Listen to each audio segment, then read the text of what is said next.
जय गुरुदेव। कहानी संतों की जुबानी।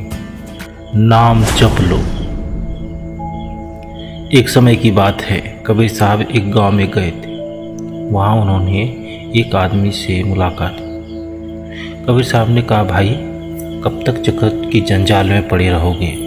प्रभु का नाम जपा करो और अपना जीवन सुधार लो। आदमी बोला, कबीर साहब अभी मेरे बच्चे छोटे छोटे हैं, इनकी शादियाँ हो जाएं तब नाम जप लूँगा। काफ़ी समय बाद फिर गए कबीर साहब और बोले, अब तो नाम जप लो। वो बोला, बच्चे तो बड़े हो गए, इनकी शादियाँ भी हो गई, पर अभी इनके बच्चे छोटे छोटे हैं, ये बड़े हो जाए तब नाम जप लूँगा। कबीर साहब फिर चले जाए। मगर अब की बार जब आए तब वो बूढ़ा मर चुका था। उन्होंने पूछा, यहाँ एक बाबा रहते थे, वह कहाँ चले गए? घर वालों ने कहा, उनको तो मरे हुए बहुत समय हो गया महाराज। आत्मज्ञानी कबीर साहब जानते थे कि उनका पुत्र पौत्र तथा गाय के से उनका उस बच्चे को बहुत मोह था।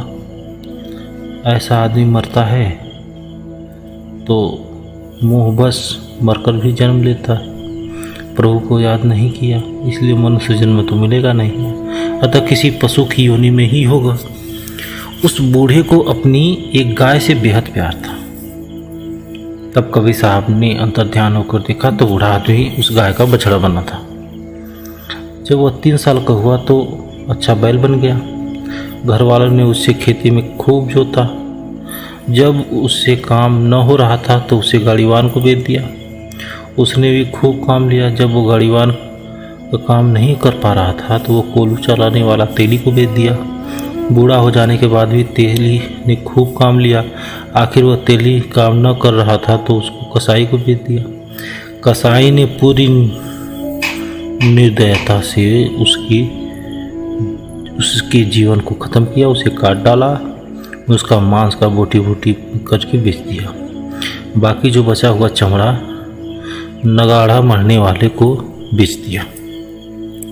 उन्होंने नगाड़े पर उसको चढ़ाया और खूब पीटा, तब वो फट गया। इस पर कबीर साहब ने कहा, बैल बने हल में जुते, ले गाड़ी में दीन, तेली के कोल्हू रहे, पूनी घेर कसाई लीन, मांस कटा बोटी बचवी की, चमड़न बड़ी नकार, कछु काम बाकी रहे तिस पर पड़ती मार। इसलिए मन को संसार में लगाना नहीं चाहिए। नाव पानी में रहे लेकिन पानी नाव में नहीं होना चाहिए। जय गुरुदेव।